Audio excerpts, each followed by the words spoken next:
Hello friends, my self Vandana Sharma and welcome on my channel net chemistry hub.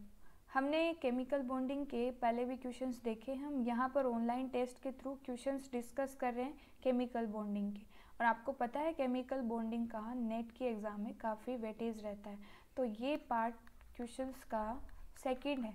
इससे पहले हमने part first देखा है, तो उसको भी देख लेना और जो भी आपको डाउट है इन क्वेश्चंस रिलेटेड वो भी आपके क्लियर हो जाएंगे। तो जहाँ तक हमने क्वेश्चंस डिस्कस कर लिए थे केमिकल बॉन्डिंग के, तो वो हम डिस्कस करेंगे। तो in the chemical bonding part is the second, so discussing the questions one by one.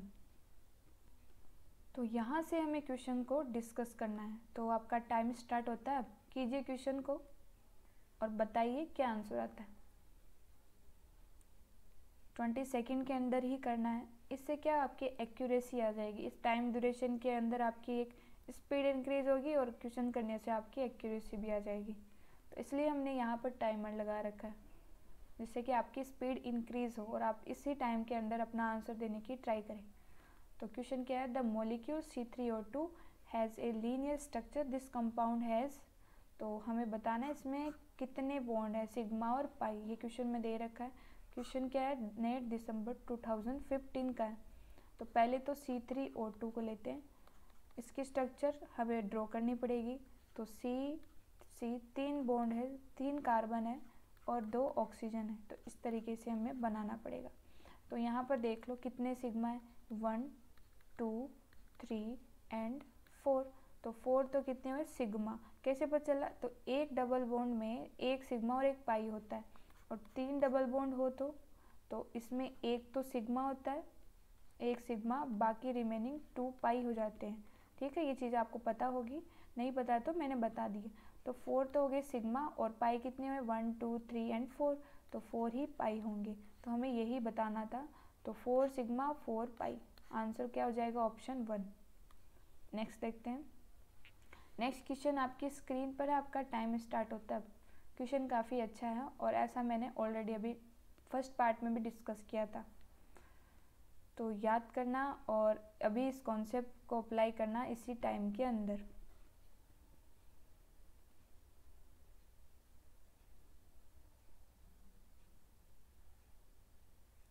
आपका टाइम स्टॉप होता है। Choose the correct option for carbonyl fluoride with respect to bond angle and bond length. तो यहाँ पर carbonyl fluoride में हमें bond angle और bond length बतानी है। तो कार्बोनाइल फ्लोराइड यानी कार्बोनाइल और ये फ्लोराइड ये है। तो हमें ये कब का है क्वेश्चन, नेट जून 2016 का है। तो हमें सब यहाँ पर कौन सा रूल लगाना पड़ेगा, बेंट रूल।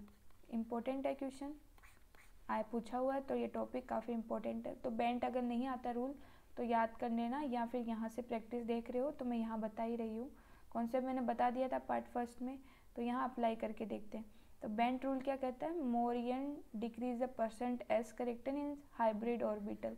तो यहाँ पर परसेंटेज एस करेक्टर क्या हो जाएंगे, डिक्रीज हो जाएंगे। तो यहाँ वाले बॉन्ड में क्या हो जाएंगे, परसेंटेज एस करेक्टर इंक्रीज हो जाएंगे। तो अगर हमें बॉन्ड एंगल बताना है तो यहाँ पर यहाँ जो बता रखा उसी अकॉर्डिंग करते हैं, ये वाला FCO। तो यहाँ पर ये जो बॉन्ड एंगल है, ये वाला जो मैं हाईलाइट कर रही हूँ, ये वाला डार्क किया है मैंने। तो ये वाला जो बॉन्ड है इसका बॉन्ड एंगल ज़्यादा है इस वाले FCF से, इस वाले से, क्योंकि दोनों की इलेक्ट्रोनेगेटिविटी ज़्यादा है। वो यहाँ पर परसेंटेज एस करेक्टर को क्या कर रहे हैं, डिक्रीज़ कर रहे हैं। तो यहाँ पर इंक्रीज़ हो रहा है। तो यहाँ पर क्या होगा, FCO का बॉन्ड एंगल ज़्यादा हो जाएगा इस वाले के कंपैरिजन में। अब हम बात करते हैं बॉन्ड लेंथ की। तो यहाँ पर ऑप्शन में कौन कौन से में FCO ग्रेटर है, यहाँ पर ये गलत है, ये भी रॉन्ग हो जाएगा, इसका गलत हो रहा है। इन दोनों में से कोई एक आंसर होगा अपना। तो यहाँ पर हमने ये बनाया है। अब हमें बॉन्ड लेंथ बतानी है, तो जस्ट रिवर्स करना है। जहाँ बॉन्ड एंगल ज़्यादा है वहाँ बॉन्ड लेंथ कम हो जाएगी, और जहाँ बॉन्ड एंगल कम है वहाँ पर बॉन्ड लेंथ ज़्यादा हो जाएगी। तो यहाँ वाले जो बॉन्ड है CF वाले, उनकी बॉन्ड लेंथ ज़्यादा है CO के कंपेरिजन में। ठीक है, इस चीज़ का ध्यान रखना। तो यहाँ पर आंसर अपना कौन सा हो जाएगा, जिसमें यहाँ पर option C is correct, CF की ज़्यादा होगी बॉन्ड लेंथ, क्योंकि EN ग्रुप जुड़ा हुआ है इस वजह से। नेक्स्ट क्वेश्चन देखते हैं। नेक्स्ट क्वेश्चन आपकी स्क्रीन पर आपका टाइम स्टार्ट होता है। ये भी क्वेश्चन इसी कॉन्सेप्ट पर बेस है। देखते हैं किस किस को कैच होता है ये क्वेश्चन। तो गलती हुई है तो कोई बात नहीं, गलती तो होती रहती है, लेकिन कॉन्सेप्ट सीखने के बाद में मिस्टेक करते हैं तो वहाँ इश्यू होता है। और सब कुछ पढ़ रखा है तब गलतियाँ कर रहे तो और भी कमी है, तो उसको हमें देखना पड़ता है प्रैक्टिस करके।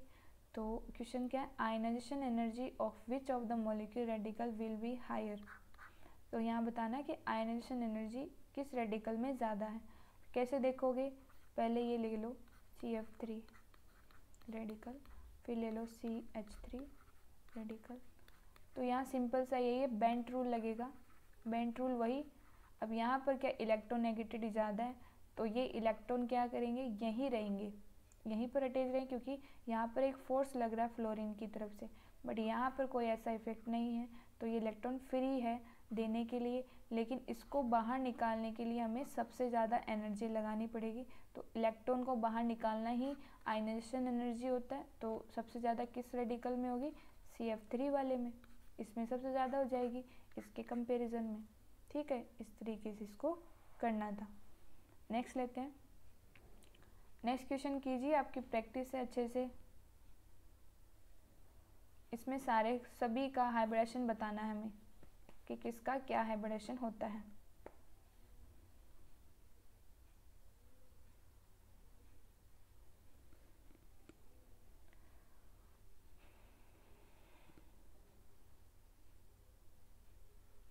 टाइम अप होता है। What will be the hybridisation of the following molecule. ये सिंपल सा क्वेश्चन है, तो हमें हाइब्रिडेशन बताना है। पहले वाले में बताते हैं SO3, वही तरीका। सबसे पहले तो वैलेंस शेल इलेक्ट्रॉन लेंगे, तो 6, ऑक्सीजन का कुछ होता नहीं, डिवाइड बाई 2, तो ये हो जाएगा sp2। 3 आ गया इनकी वैल्यू, तो sp2, इसका हो जाएगा sp2। अब ये PH4 है, तो PH4 प्लस, तो यहाँ पर फॉस्फोरस में 5 प्लस में 4, अब चार्ज आया तो यहाँ पर चार्ज में क्या करते हैं, प्लस होता है तो माइनस लेते हैं और माइनस होता है तो प्लस लेते हैं, तो यहाँ माइनस कर देंगे, तो यहाँ टोटल हो जाएगा 8 डिवाइड बाई 2, तो 4। तो यहाँ पर इसका हाइब्रिडेशन हो जाएगा sp3। केवल हाइब्रिडेशन बताना है। ASH3 ये क्या है, एक ड्रैगो मॉलिक्यूल है, और ड्रैगो मॉलिक्यूल में हम हाइब्रिडेशन नहीं बता सकते। इसमें एंगल का भी रोल आता है कि जो जितने भी ड्रैगो मॉलिक्यूल्स होते हैं उनमें एंगल है वो ऑलवेज 90 डिग्री होता है। ठीक है, इस चीज़ का ध्यान रखना। नेक्स्ट देखते हैं XeO2F2, ये तो हमने निकाला था, इसका sp3D है। ठीक है, H2S ये भी क्या है, एक ड्रैगो मॉलिक्यूल है, तो इसमें हाइब्रिडेशन मत निकाल लेना। नेक्स्ट देखते हैं, तो इनका ध्यान रखना, ASH3, H2S और PH3 ये ड्रैगो मॉलिक्यूल्स होते हैं जिनमें हम हाइब्रिडेशन नहीं निकाल सकते। तो यहाँ पर ये वो EN का केस लगता है ड्रैगो मॉलिक्यूल, तो वो आप देख लेना ड्रैगो मॉलिक्यूल्स के लिए। XeF5 इसका निकालते हैं, XeF5 माइनस, तो पहले तो वैलेंस शेल इलेक्ट्रॉन जिनोन के 8 प्लस में 5 यूनिवैलेंट स्पीसीज, अब माइनस है तो प्लस हो जाएगा, तो ये हो जाएंगे 14, तो 14 डिवाइड बाई 2 7 के लिए क्या लेते हैं sp3D3, तो 3 and 3 6 प्लस 7। ठीक है, तो यहाँ क्या हो जाएगा sp3D3। अब लेते हैं इसका, तो इसका sp3D होता है। MnO4 ये हमने कोऑर्डिनेशन केमिस्ट्री में डिस्कस कर रखा है टेस्ट वाले में, और वैसे इसका हाइब्रिडेशन D3S होता है। कैसे होता है तो वो मैंने वहाँ बता रखा है, आप देख सकते हो, विजिट करो, प्लेलिस्ट में जाना है इनऑर्गेनिक टेस्ट वाले में, तो वहाँ पर MnO4 का बता रखा है मैंने। TH4 तो कौन सी क्लास में आता है, ऑक्सीजन वाली में, तो ऑक्सीजन में कितने होते हैं, TF5 माइनस, ऑक्सीजन के valence shell 6 plus 5 univalent species, minus है तो प्लस ले लेंगे, डिवाइड बाई 2 कर देंगे, तो कितने हो गए 12 डिवाइड बाई 2 यानी 6 का क्या होता है sp3D3। नेक्स्ट लेते हैं SnF3, तो यहाँ पर इसका लेती हूँ मैं, यहाँ पर SnF3।